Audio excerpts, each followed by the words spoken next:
Here is one of a series of talks by spiritual leader Lola McDowell Lee, spanning 2 decades from the early 70s through the 90s. Lola was a Zen Roshi, whose Rinzai lineage included Dr. Henry Platov and renowned Zen master Shigetsu Sasaki. Lola was a religious scholar as well as an ordained Christian minister.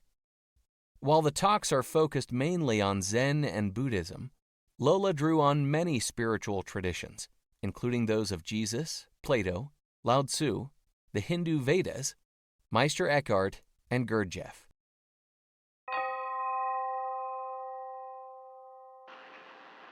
Well, I'm going to keep up with this for a little while longer. I guess until all of you vanish.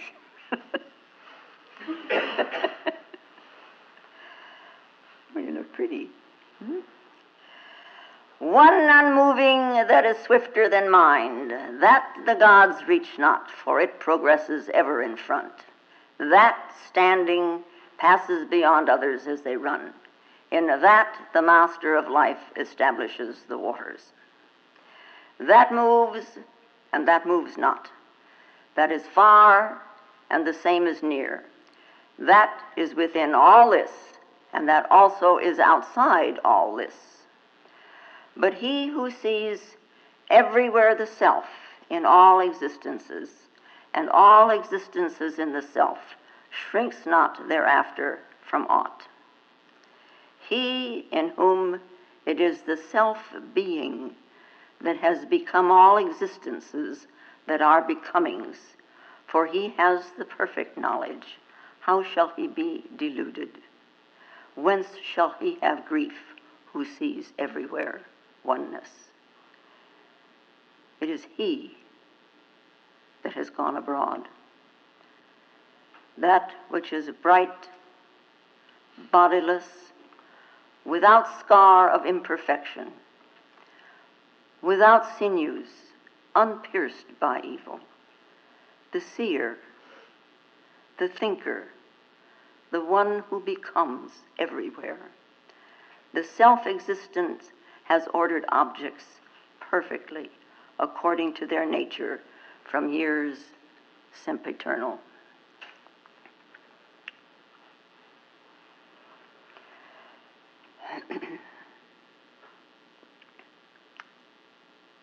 And glancing through the book the other day with the Upanishads by Isherwood, Nikhilananda, Swami Nikhilananda and Isherwood, this one little phrase all of a sudden popped out. "Oh, self-forgetful one, wake up, wake up."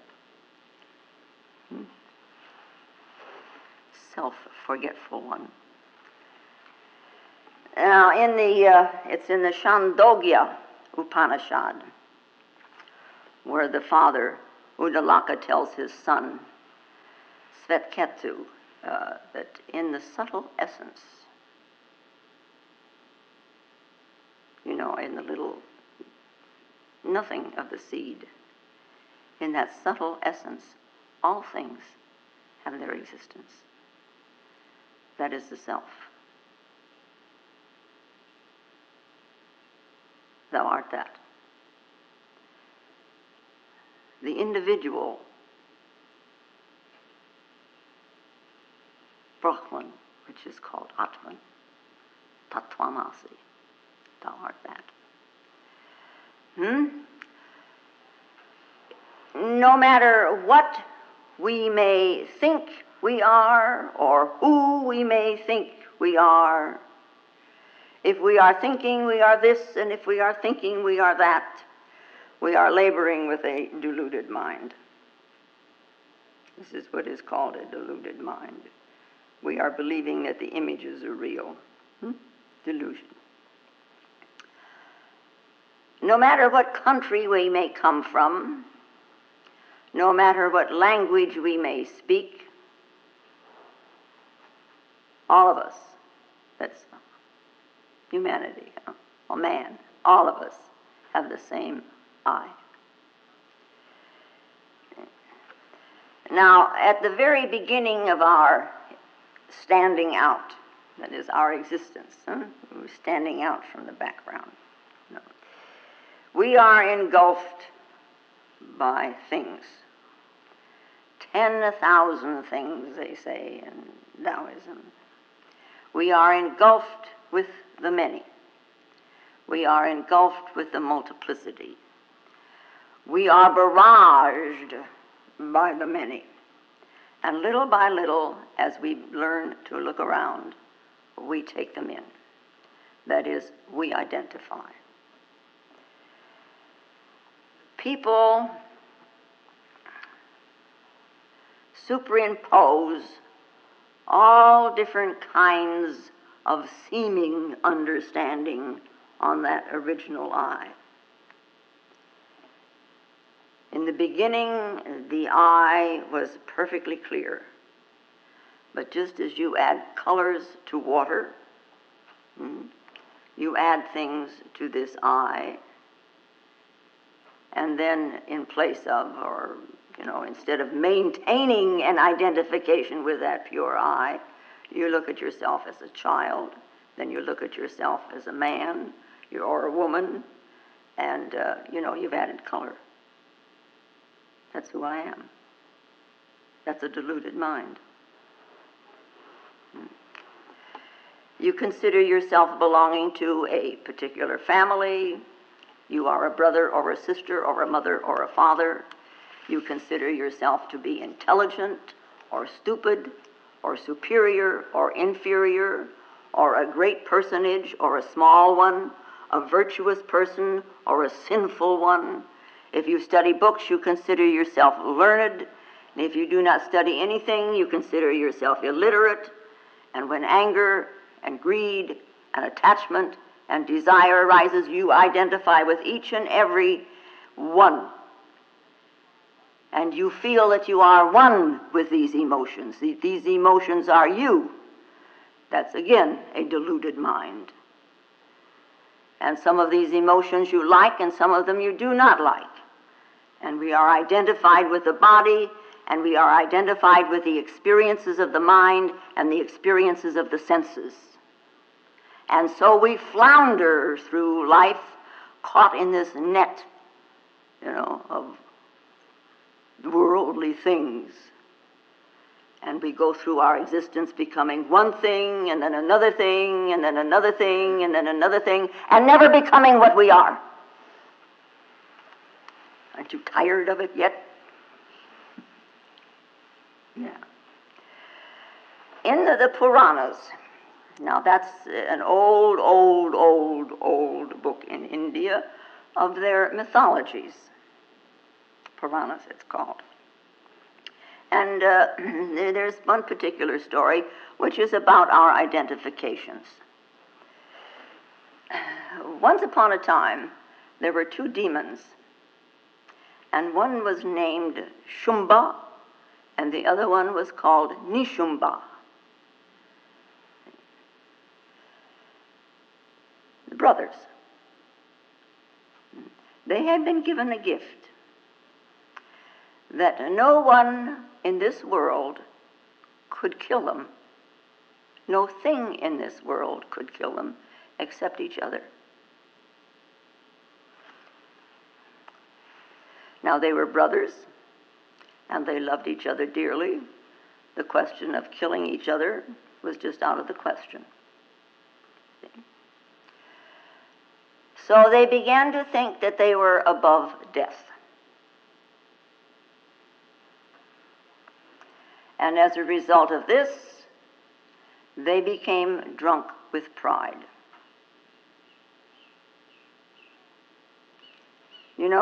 When we were very young, death is so far in the future, it doesn't concern us at all. 5 years old, you think about death? Not much. And certainly nothing to do with me. I mean, it's a long time before I'm old. See? And then as teenagers, we're pretty drunk with pride because it's not going to touch us. Not yet.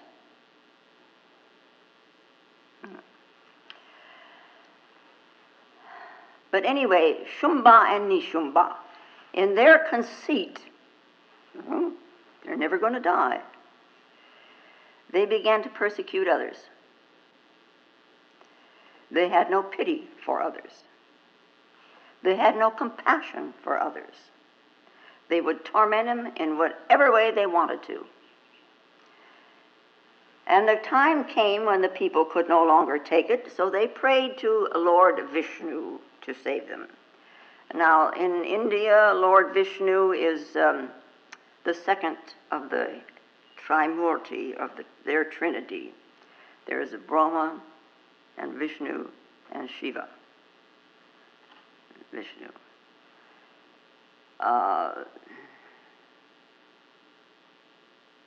Anyway, they prayed to Vishnu to interfere. And he is, you see, the preserver and the renovator. Shiva is the destroyer.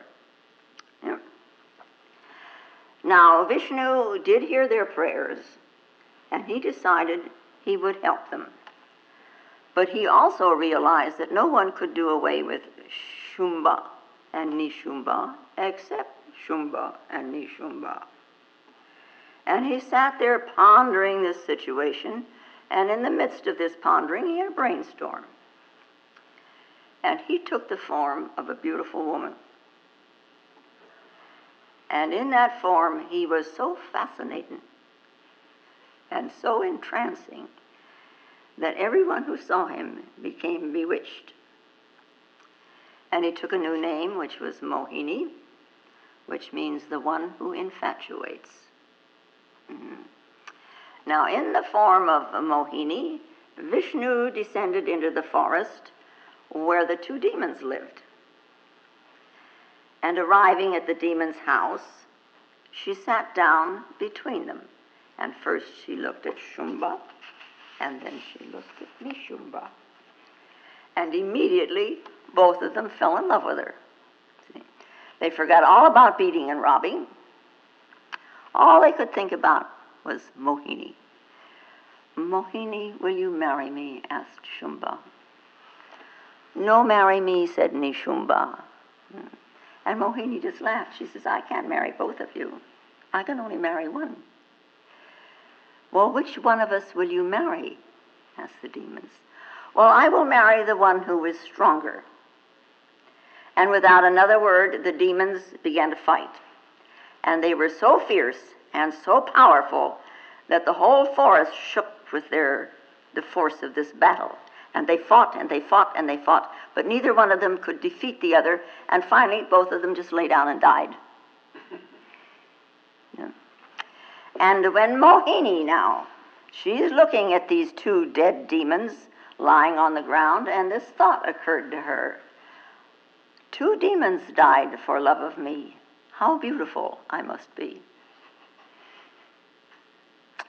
Deluded mind. Huh? And she ran to the nearby stream, and she looked at her reflection in the mirror. And as soon as she saw herself, she became just as bewitched by her beauty as the demons had been. Wow, wow, wow, how beautiful I am. I am so gorgeous. No one can compare with me. Consciousness deluded with its powers, huh? Yeah, and forgets its true nature. Wow, you know? So the Supreme Lord, you know, becomes an individual soul, and the individual soul becomes the many. So fascinated by itself. See, Mohini was so fascinated by herself that she forgot she was really Vishnu. What a shame that such a beautiful girl as I should be all alone. Thinking to herself, I need a husband. And so she set off looking for the right man to marry. And she wandered from place to place and finally grabbed hold of somebody who agreed to marry her. In the midst of those all big wedding preparations are going on now, here comes this great sage, Narada. Narada is renowned in India. He's a legend. He did live, but he must have been a tremendous man. Anyway, he arrived, and he took one look at Mohini, and he saw that this was Vishnu in the guise of a woman. And he realized what had happened. So he went to her and he said, look, if you were really a girl, it would be all right for you to marry this boy. But how can a boy marry another boy? Huh? Don't you remember who you are? Yeah.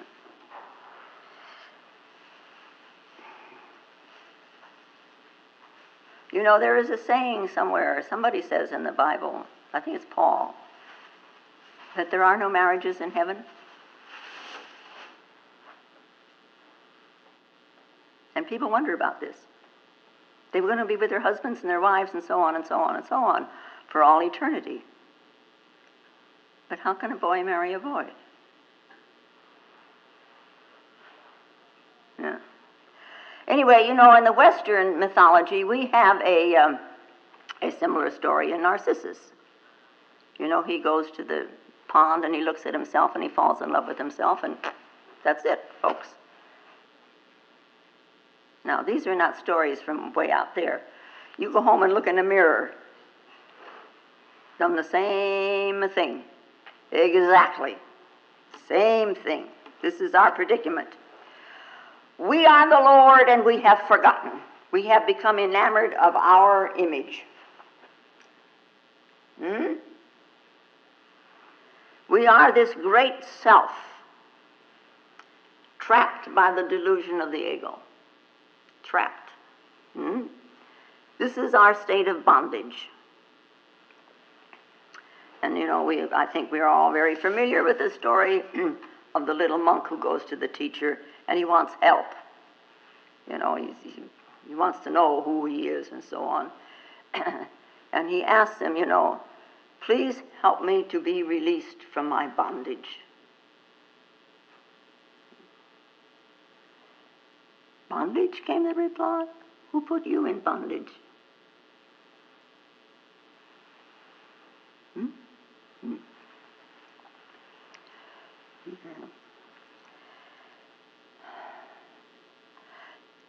There are so many things, such a variety of things that happen to us during our 80. And we look back and we think, this was a turning point. And that was a turning point. That was a point of the utmost importance in my life. And that was my darkest hour.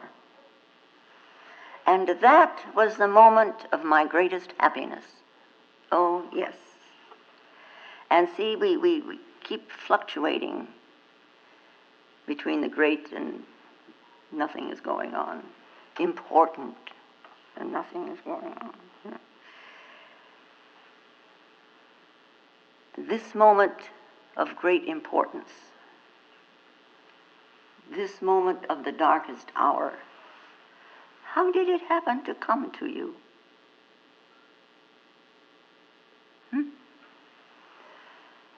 This moment of great importance that was the happiest in all your life, how did it happen to come to you? Sometimes we try to figure out these things.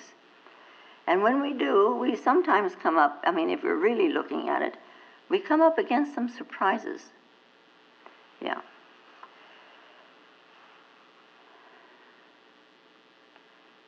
And I think, to me, one of the greatest surprises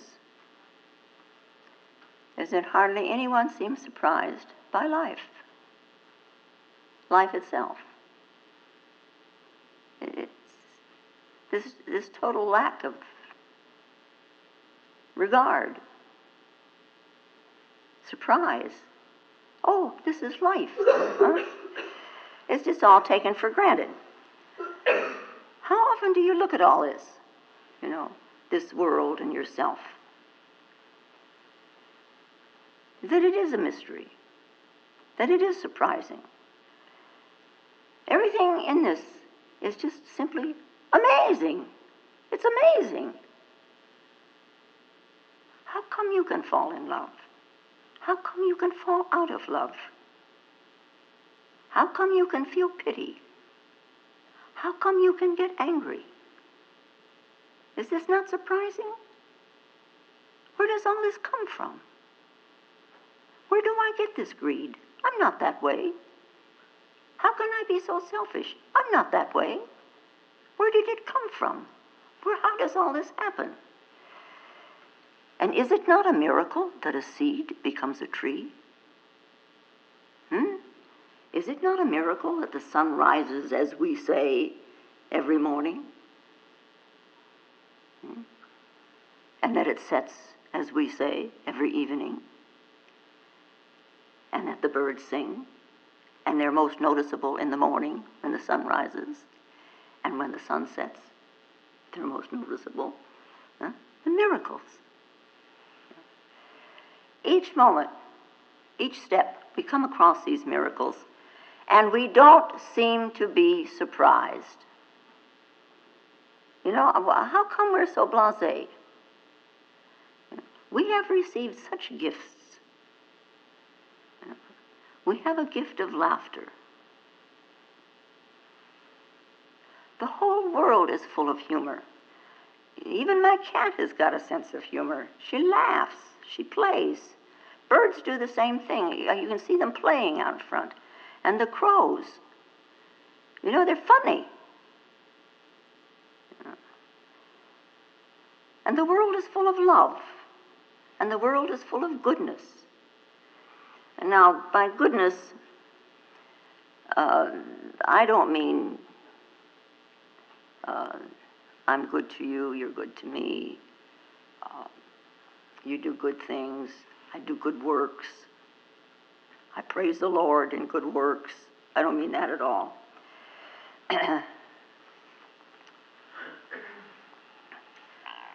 This goodness that we don't see because we are so engulfed in our own self-importance.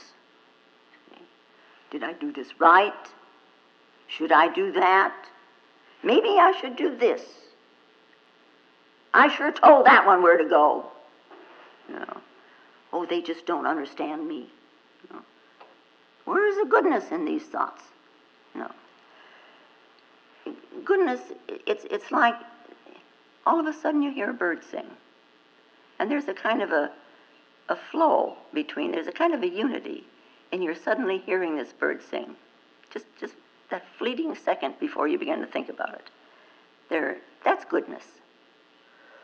You see a flower that is a particular color, and the color kind of grabs you.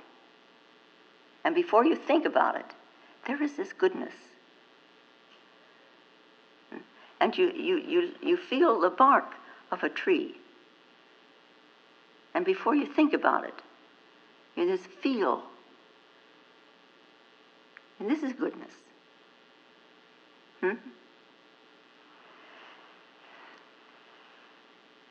You look at the stoplights. The red is such a pure red. It's a goodness. It's just a pure red. It's beautiful. It's a goodness. Somebody called it. This whole old world, spins along with its miracles. And we see almost none of it. Isn't that a pity? We are so concerned with protocol.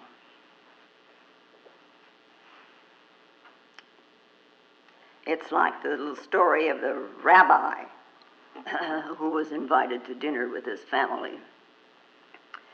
And the man of the house is tremendously impressed because, this honor that the rabbi was coming. And he warned the children they had better behave very seriously while they were at the dinner table because this great rabbi is coming and they must put on a good performance. And during the course of the meal, something happened and the children laughed.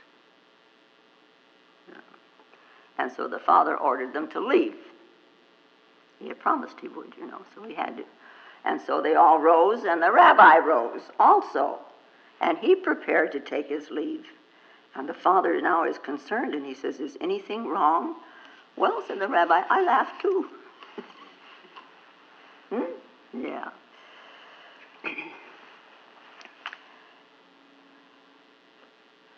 Remaining still, it outstrips all activity.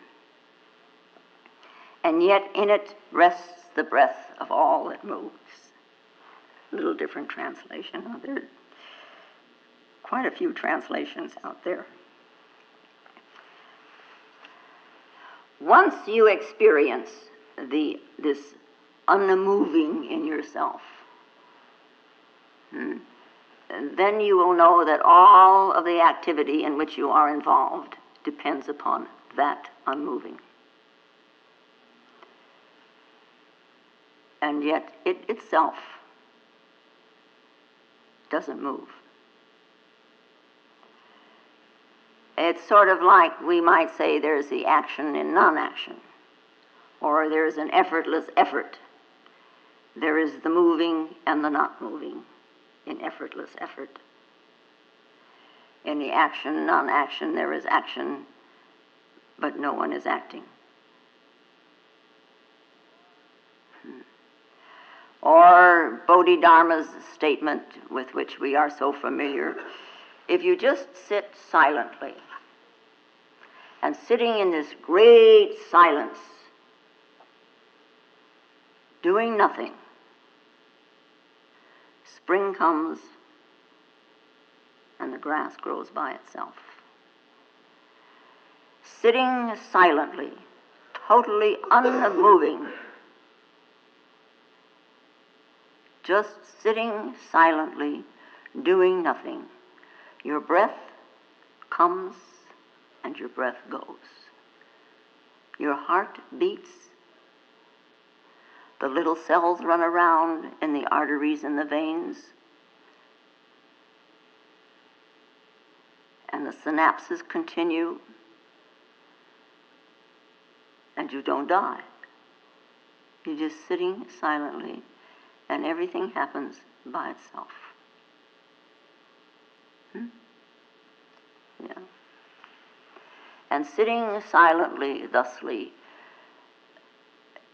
doing nothing, this effortless effort, one begins to experience the hub of the wheel. Sitting silently, you become much more aware of the hub than of the wheel. If you're active, you remain on the wheel, going round and round and round. It's a merry-go-round. We could say also it's a sorry-go-round.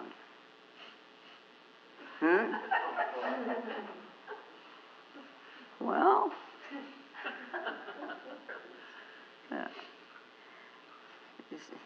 we cling to it. It's not always merry.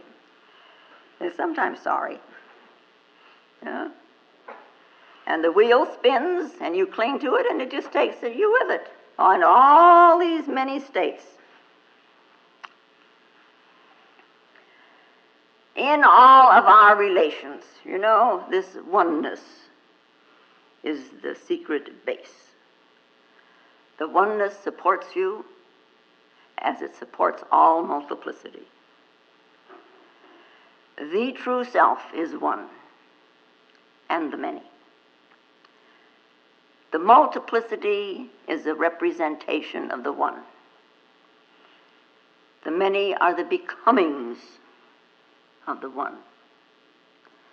Now, there is a question in here, and it occurs to some people once in a while, and it kind of shows whereabouts they're at. In this multiplicity, in the 10,000 things, in all of this becoming, what do you think is the intent of it? What is the intent of the multiplicity? What is the intent of all this movement? Seems like there should be a reason for this motion. What do you think it might be?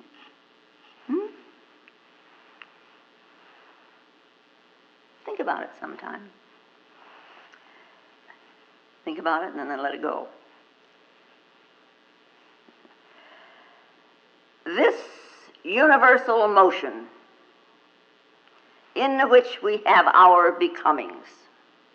See, there is this rhythm, there is this flowing, there is this balancing, there is this enantiodromius, there is the light and the dark of the Tao, this mingling, coming together and then separating these two polarities. Symbolically, this expresses the unknowable. The Tao symbol expresses the unknowable.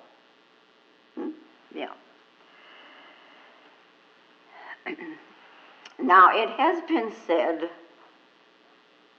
that every state of consciousness, and we have various states of consciousness, what I experience there is a state of consciousness.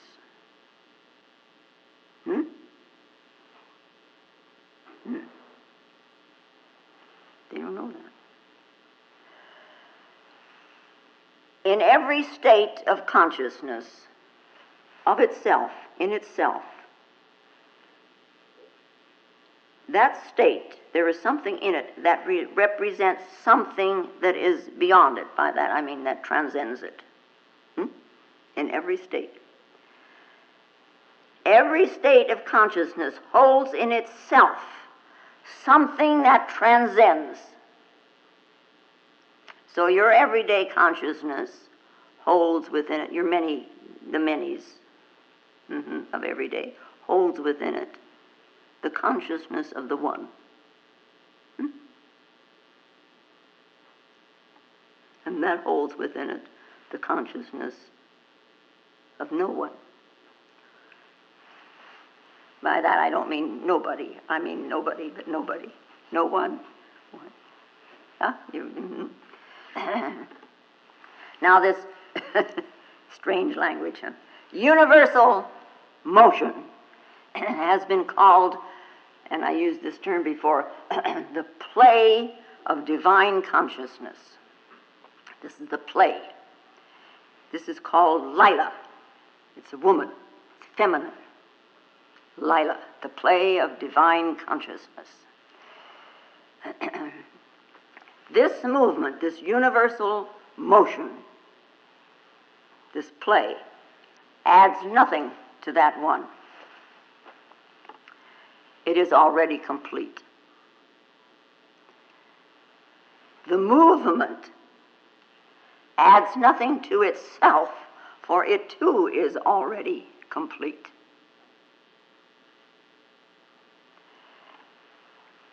It just keeps changing, but doesn't add anything. There is this enantiodromius, but it doesn't add to. It just rearranges. And all of it existing for its own pleasure. This is the play of, you see. All nature existing for its own pleasure. Why don't we enjoy it? We're part of nature. What are you enjoying? Are you enjoying your life? Are we really so busy trying to prove that the ego is right that we can't enjoy? Are we so busy trying to prove that we are on the top of the heap? And then I could ask, what heap? What is so wrong about enjoying? We feel guilty sometimes when we do. Other people are sad and other people are poor. And even though I may be poor, I can enjoy a piece of birthday cake. I can enjoy getting up in the morning. I can enjoy going to bed at night. And I can enjoy everything in between. Everything else does. The flowers enjoy themselves. They throw this fragrance out into the air. Pure enjoyment, huh? And a bird sits up in the tree and goes, just enjoying itself, you know. And the cat looks at me with those big eyes, and I go by, and this laughter in them. Only man is saddled with the desire to prove himself other than this desire consciousness that we call ego. And it is he, and he is the only one that stands, as it were, and allows the pleasure of living, just living, to escape from him. It's like he's got a handful of sand and he dribbles it all out through his fingers. It escapes. Yeah. Part of it, I think, is that in this motion, this universal motion, and in our individual movements, you know, we have this idea of purpose. We have the idea of a goal that we must reach. Well, that's okay. We should have some of these. I mean, without kind of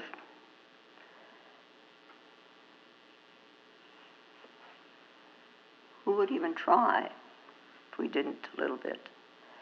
And yet we allow it to take the place of our being free and easy. I mean, if we're free and easy and say, okay, now what I want to do, what I would like to do, is find out who I am. Now that's a goal. How would you even manage to sit if you didn't have that? Well, at the beginning we couldn't. There is a self-unfolding of man. Any given one and all of us. And in this becoming, this self-unfolding, in this becoming, the one, the being, is revealed in the becoming. In your becoming, in the midst of all your becomings, all of a sudden here is the one being. In our becoming states, in all of the conditioning in the psyche, we grasp at this idea of purpose. Then when this reflection in the becoming of a being is revealed to us, and we begin to open our eyes and see, we perceive then this unity that emerges out of the many. And that perception changes the entire set of values that we have heretofore held in consciousness.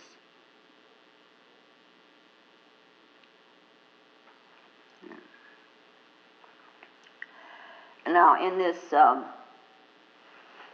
thought of the Upanishads, which I'm trying to present however well or however poorly, and sometimes it's both,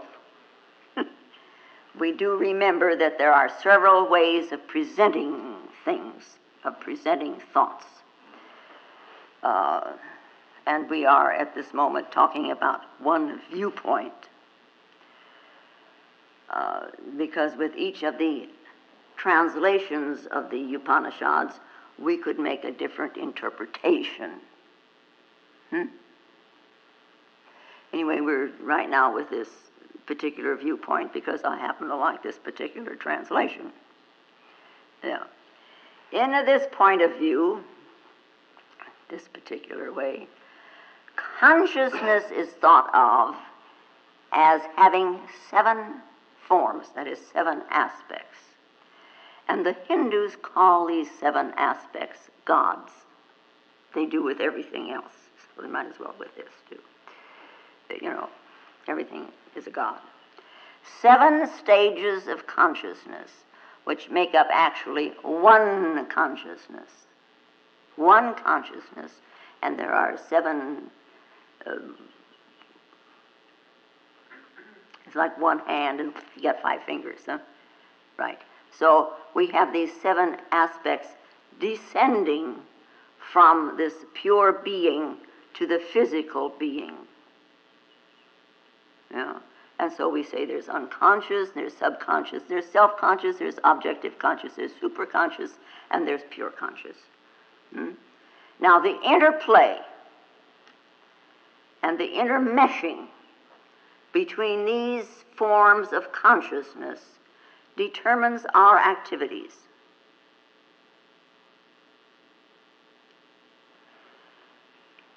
And our activities, of course, constitute our becomings.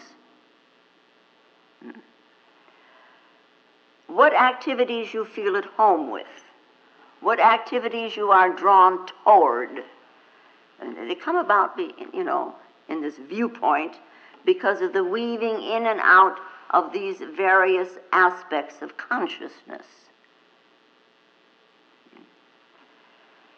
It is we could say, it is the universal motion in the individual movement rearranging itself.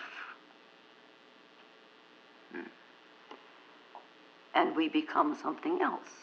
And then we become something else. And then we become something else. See? And yet, I remains I. Something does not move in all that moving. It moves and it moves not. Yeah.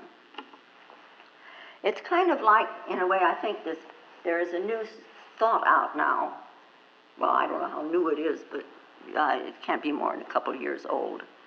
That the synapses of the brain, the nervous system of the brain, they're linking and they're not linking of these synapses is what produces a great deal of our illness.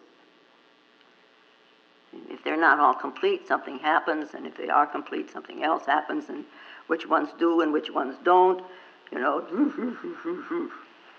The way the energies of the brain, the left brain and the right brain, the way these energies come together and they mesh, or they don't mesh, or they intermingle, or one jumps over the other, or whatever, according to that, we are either in a state of well-being or we are ill. Yeah. And so with the interplay of consciousness in its various stages,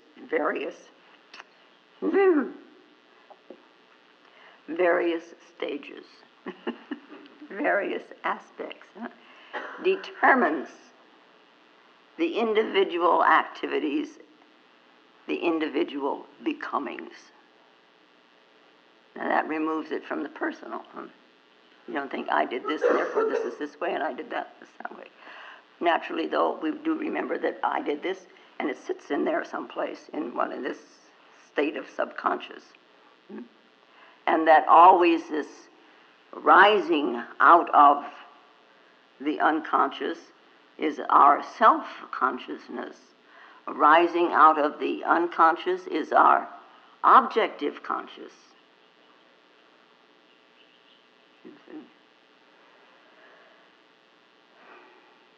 And the idea, of course, is to make the unconscious conscious.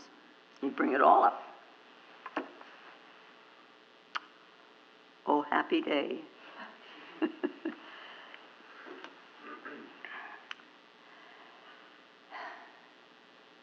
Now, we have got a concept here now, of ourselves to this universal. We're going to go from self-consciousness to pure consciousness to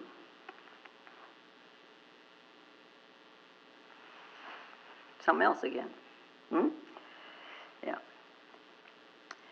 And in this concept, now, and we're going to, all of the consciousness is called Chit, this aspect of the Satchidananda.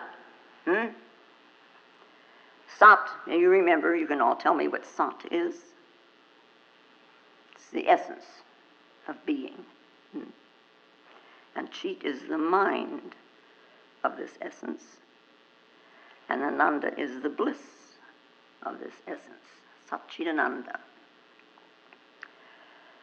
Now, the consciousness of the one, not separate from it, any more than your consciousness is separate from you. How do you feel?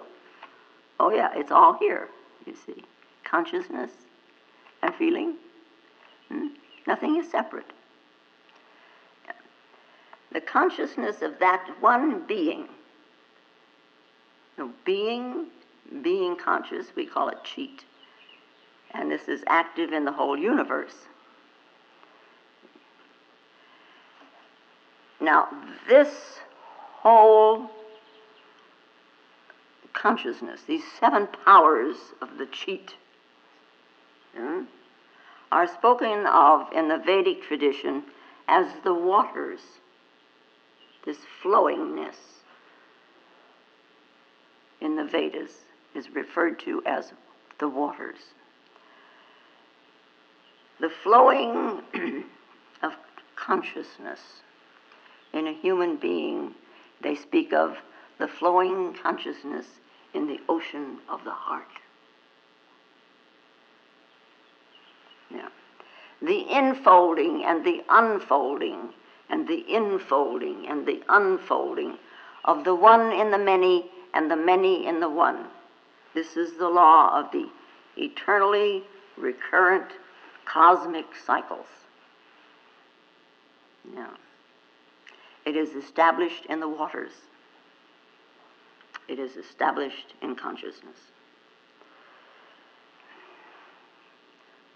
So, things, objects, are ordered perfectly according to their nature from time sempiternal. I remain I.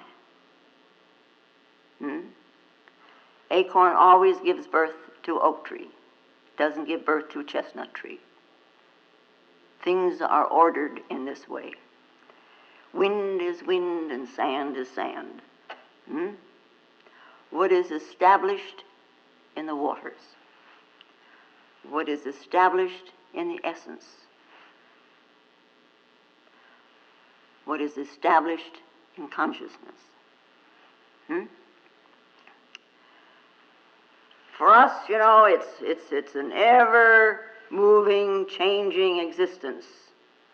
And it seems to be marked by a condition of unstable harmony, and it just seems to move between positive and negative forces, and by which I do not mean good and bad, or good and evil, but it is rather this positive and negative, and we look at it more in a chemical manner.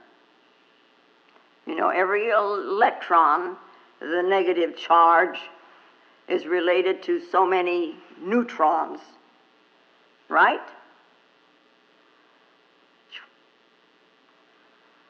You rearrange the charges. So we got H2O and we call it water. And now if you only had one part of hydrogen instead of 2, you would have HO, and you no longer have water. See, something has been rearranged in there. You no longer have the same element, but you have not done away with the energy. Energy is still energy. And there are 2 poles, even in the atom. There is the positive and the negative. These are the forces. And in the world of humanity, these 2 poles are sometimes called birth and death.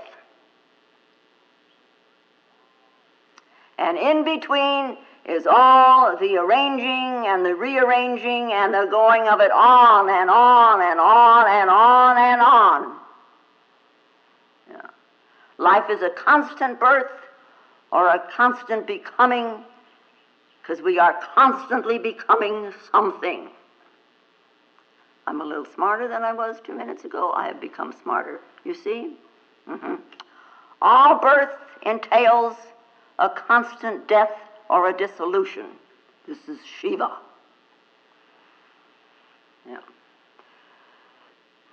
It's a dissolution of what I had to become, and that must go in order to become something else. You see? And I'm I'm sure you've given this some thought at some one time or another, and also some thought to the many ideas and the notions and the states that have come and gone, and come and gone, and come and gone. They have been born and they died, or they dissolved. All that has gone on since you were born. There's even a book written about it. Judith Viorst wrote a book called Necessary Losses. Necessary Losses. Yeah. All that you have to give up. All that has to die in us. And this is the road to maturity. Just mature as a person running around this world, And now what you have to do on top of that, in order to mature as a human being, as that one, what all has to die, It's going on with you all the time. And then we find people who can't give up something. Oh, I don't want to give that up. I don't want to. Their desire is so strong that they can't give it up, and they can't give it up. They can't, and they don't grow. They don't mature, Death and dissolution is a necessary part of our lives, necessary part of this stage of existence, this stage of death. It is such, in this world in which we exist, it has to be passed through and transcended. After all, what we see here is not the whole of us.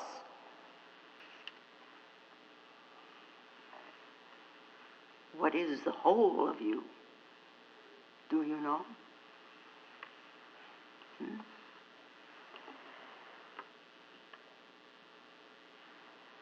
What we see and hear and think and feel is not the whole of us. Even though we are the one who becomes everywhere the self.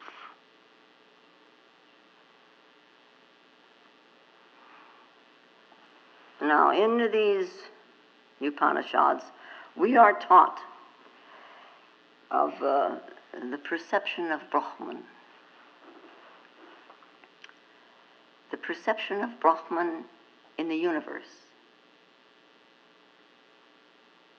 And the perception of Atman in our self-existence. We are to perceive this Brahman, so we are taught in the Upanishads, as both stable and moving. We are taught to see it as eternal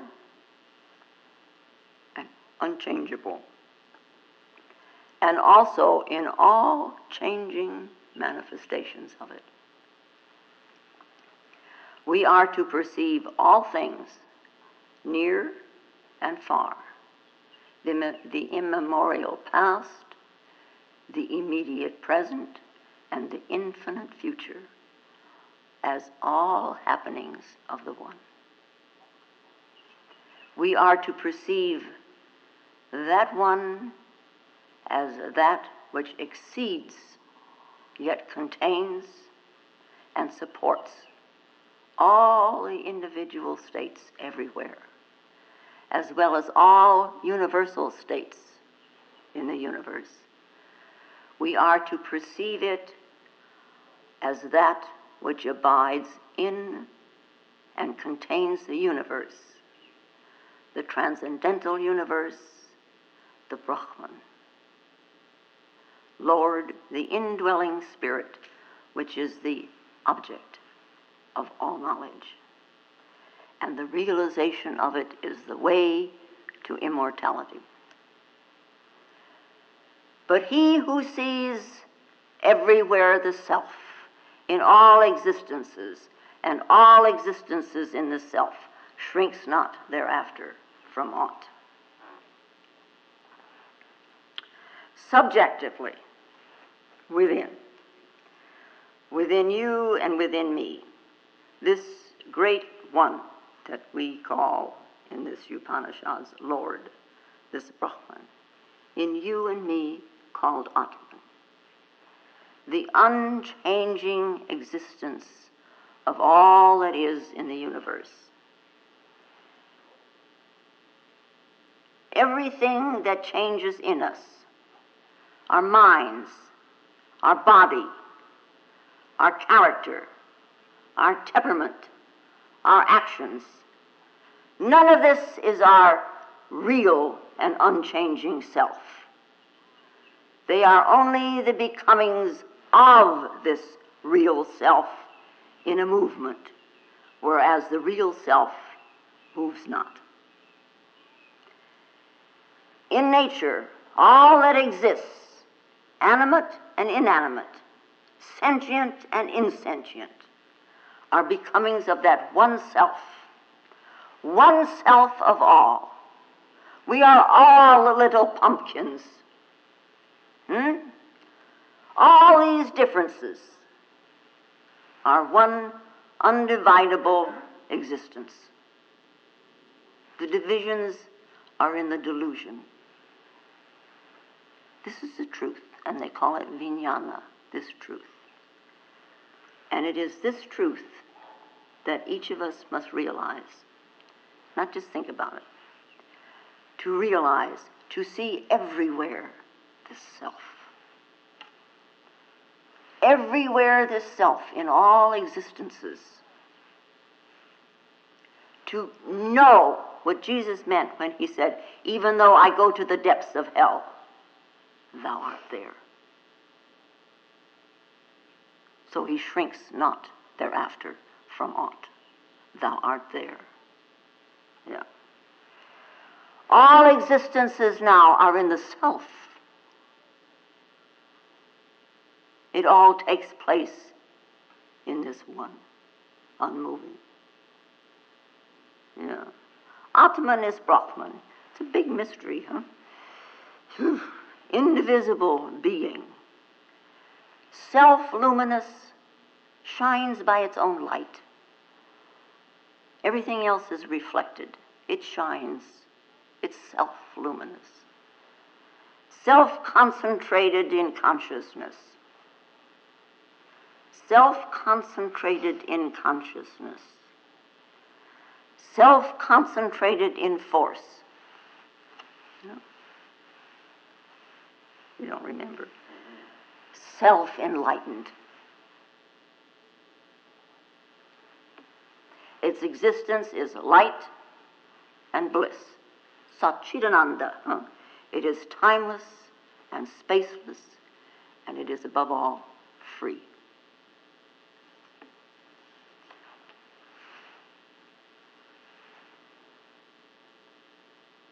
You want me to continue with these things?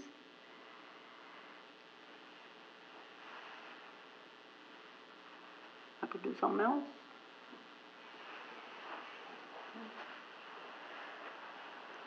Okie dokie, as my mother was apt to say. Okie dokie.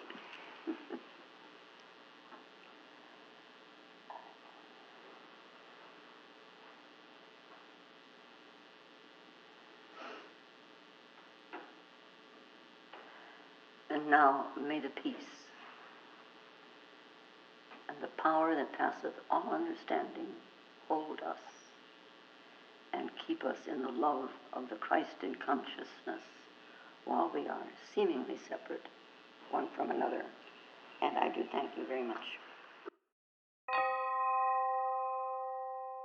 If you find Lola's talks valuable, more will be posted in weeks to come.